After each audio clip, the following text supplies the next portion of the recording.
সারা বাংলাদেশের জাতীয়তাবাদী পরিবারের অন অ্যান এভারেজ যদি হিসাব করি প্রায় 10টি পরিবারের থেকে কমপক্ষে 10টি পরিবারের মধ্যে একটি পরিবারের একজন গুম অথবা খুন হয়েছে। সুতরাং এই দলটির আমরা যারা কর্মী আমাদের মতো দরদ, আমাদের মতো সততা আর কারো আছে বলে আমি বিশ্বাস করি না।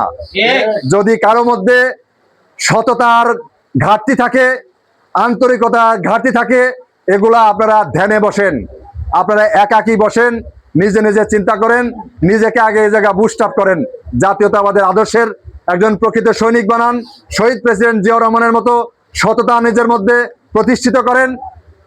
তারপরে আপনি আপনার এই শক্তি নিয়ে আপনার উপরে কে আছে ভাই খেয়াল করার দরকার নাই।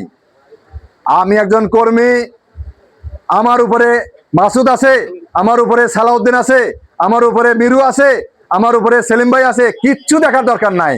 আমি একজন কর্মী, আমার কাজ হলো 10টি ভোট সংগ্রহ করা। কার জন্য 10টি ভোট সংগ্রহ করব? বাংলাদেশ জাতীয়তাবাদী দলের জন্য, ধানের শীষের জন্য, জনাব তারেক রহমানের জন্য। প্রিয় বন্ধুরা, আমার এই কাজটি করতে অসুবিধা হবে?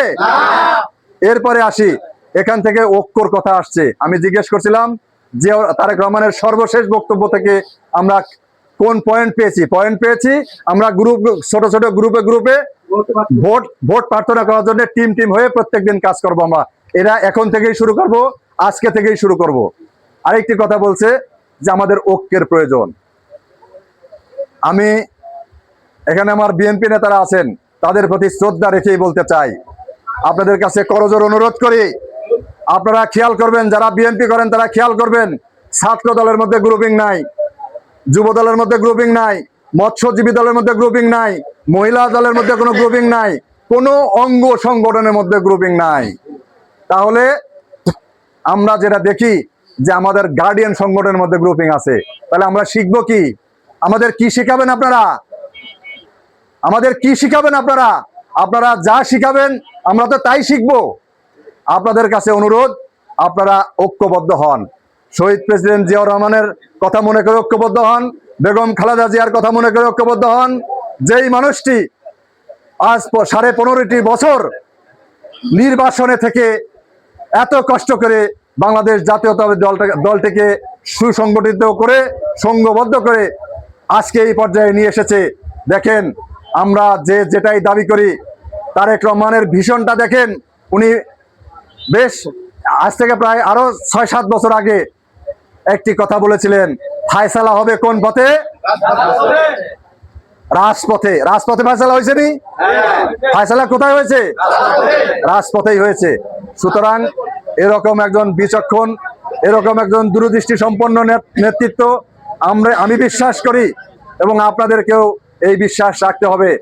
আমরা বিশ্বাস করি জিয়াউর রহমানের মধ্যে দিয়ে, জনাব তারেক রহমানের মধ্য দিয়ে এ জাতি, বাংলাদেশের মানুষ শহীদ প্রেসিডেন্ট জিয়াউর রহমানের ভার্সন 2 পাবে। প্রিয় বন্ধুরা আমার, যে এই ভার্সন 2-র মধ্যে দিয়ে এই জাতি যেমন বাংলাদেশ চায়, সাম্যের বাংলাদেশ চায়, মানবিক বাংলাদেশ চায়, তারেক রহমানের টার্গেটও বাংলাদেশকে সাম্যের বাংলাদেশ, মানবিক বাংলাদেশ হিসেবে গড়ে তোলা। সুতরাং এখানে নমিনেশন কে পাবে এটা নিয়ে কি আর কোনো কনফিউশন আপনাদের মধ্যে আছে? What ever it is, who ever it is, যা হোক যাই আসুক, আমরা কাজ করব কার জন্যে? ধানের শীষের জন্যে। সবাইকে ধৈর্য ধরে আমার কথা শোনার জন্য আমি খুব খুশি হব। আমার সাথে আর জীবনে কারো দেখা হওয়ার দরকার নাই। আমি যা বলেছি, আমি যা বলার চেষ্টা করেছি, আমার এই কথাগুলোর মধ্যে থেকে 1-2টি কথা নিয়েও যদি আপনারা এই দলের জন্য কাজ করেন, আমি সকলের প্রতি কৃতজ্ঞ থাকব। এই দলের উপকার হবে, আপনাদের উপকার হবে, এবং এদেশের মানুষের উপকার হবে। প্রিয় বন্ধুরা আমার, সবাইকে ধন্যবাদ জানিয়ে আমি আমার সংক্ষিপ্ত কথা শেষ করছি। বাংলাদেশ জাতীয়তাবাদী দল জিন্দাবাদ।